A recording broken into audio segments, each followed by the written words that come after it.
I am a Christian. I go to church, not as often as I think I should, but regardless, I still come to church.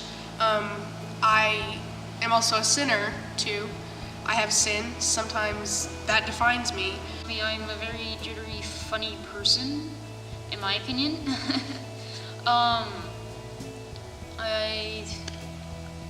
I come here to church partially because my parents take me here, but also because I do believe in God. I know when to stop being funny, and I like video games. What defines me would probably be my intelligence, or, my need to always be right, at least, even if I'm probably not.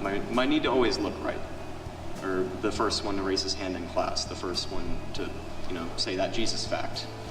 I like to put others before me. I would also say that sports and athletics and academics define me. I like to be on top of my game. I'm a human being.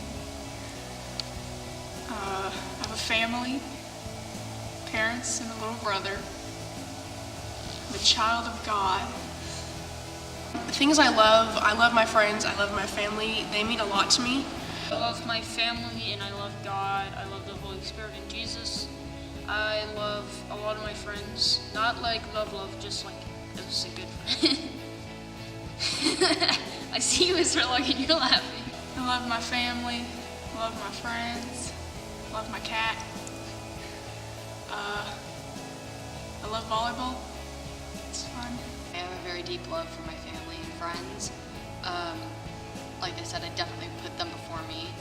It's a love that I can't really define. I would do pretty much anything for them, and I definitely do love sports. It's something that I guess I could live without, but it would take a toll on me. I love my family, definitely. And I love my mom and my dad, my brother, and grandma and grandpa. But as for physical things, anything computers, really, I'll always look into, I'll be interested in. I wouldn't say I love school, but it's definitely something that I don't hate. I personally believe it's part of the Trinity that works more closely to you and through people.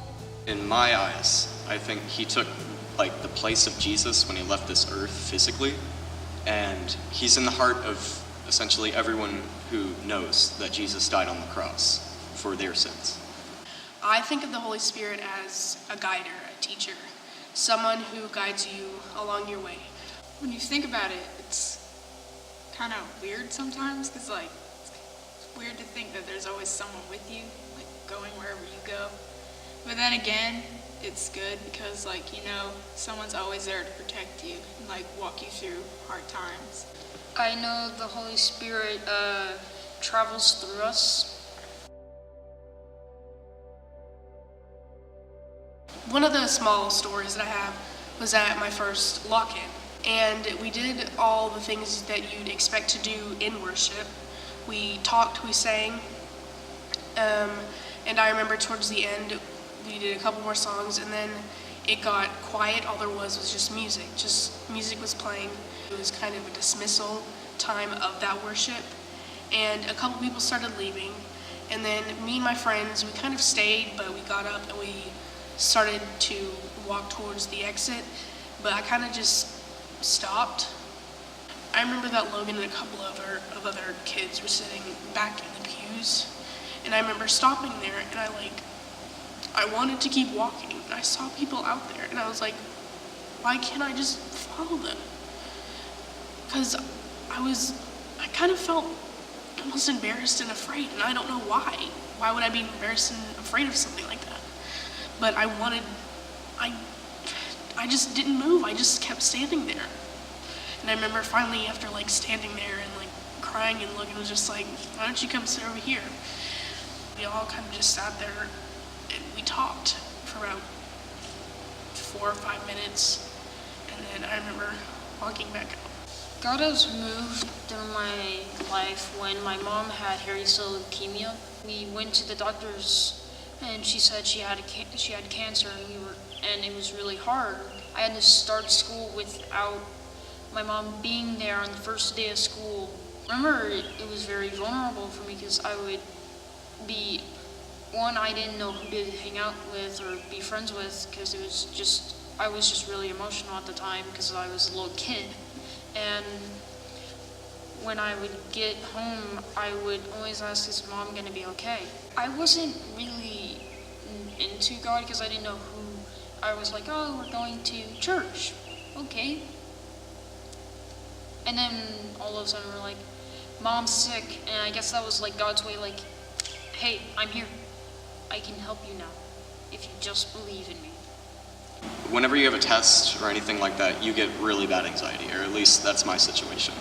And I never show it, or I'll never do anything, but like, if I take a test, I don't know what I was doing, and the grade doesn't come out for 3 days. Those 3 days are the worst 3 days of my life. That doesn't just go for academic stuff, that goes for everything. I feel like people have judged me for mostly my negative characteristics, not my positive ones. I just get really anxious about that, like my cousin Oliver. He moved down to Texas, and I'm not going to go into that. But I feel like his parents influenced that I wasn't the person that he wanted to hang out with. And that made me feel not only really anxious, but like really sad. There was a time where I was definitely losing my faith. Is God real? How do I know? I don't feel like he's working through me. I was at a swim meet. It was the last swim meet before state.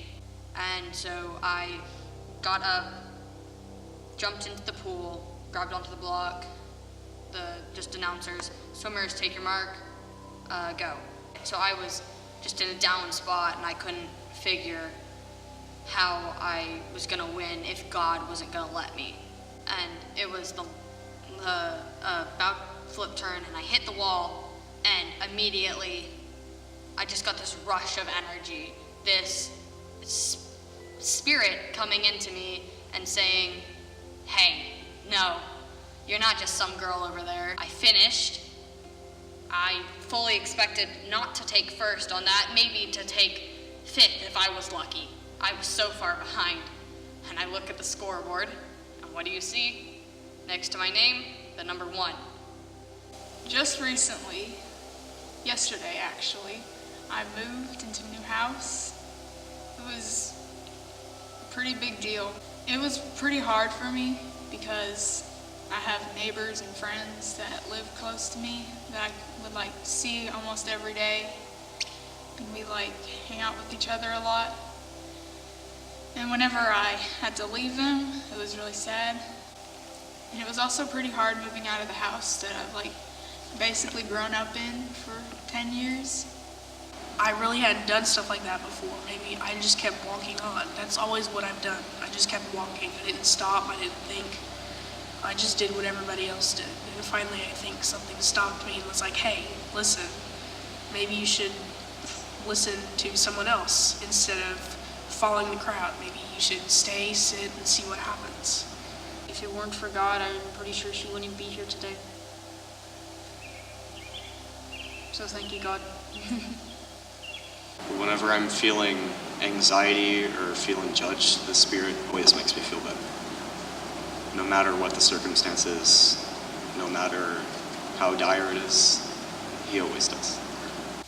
Even though I was sad at first, and I still am a little bit right now, but I understand that God's plan, he did this to me because he knew that it would be better.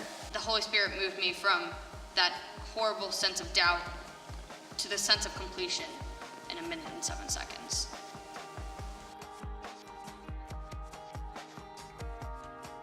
How I live by the Spirit is because I know it's like, this is the right path you need to take. So I trust the Spirit that it will lead me to the right way to go. I think if you live by the Spirit, that everyone around you can see your actions reflected in God's will or God's ways. You need someone to guide you. You need someone to be by your side.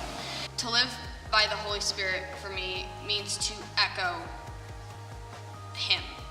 You share it with other people. Like things you say, how you act around them, it can influence them. The way I live by the Spirit is I listen to its direction on which way to go. Living in the Spirit, it's going with people that you trust to go get people that you don't.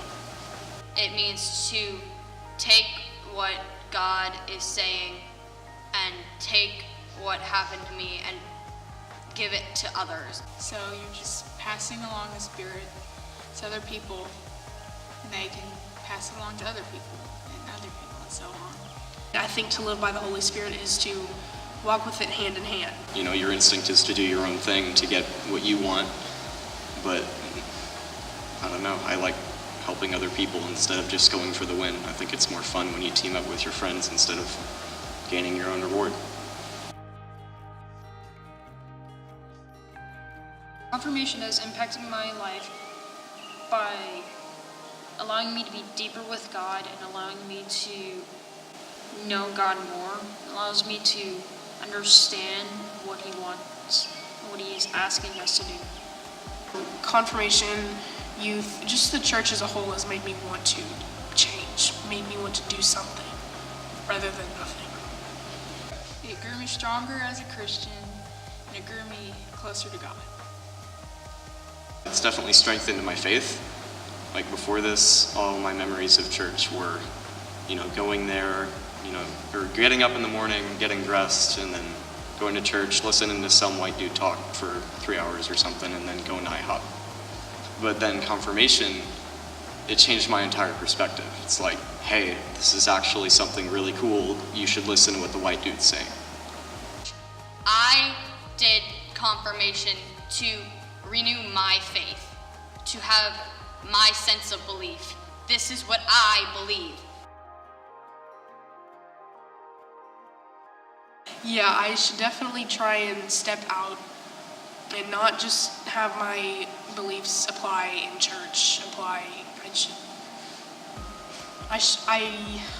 I think I should be more open with it. Not in your face Christian, but I should be more open with it. I would listen for God. I would always take at least a time in my day to stop doing whatever I am doing, stop listening to everything else, just stop and listen for the message that God is trying to tell me. No matter how sad I am, how angry I am, how mad I am at myself, I always know that I'm doing it because God is making a path for me through all this to somewhere.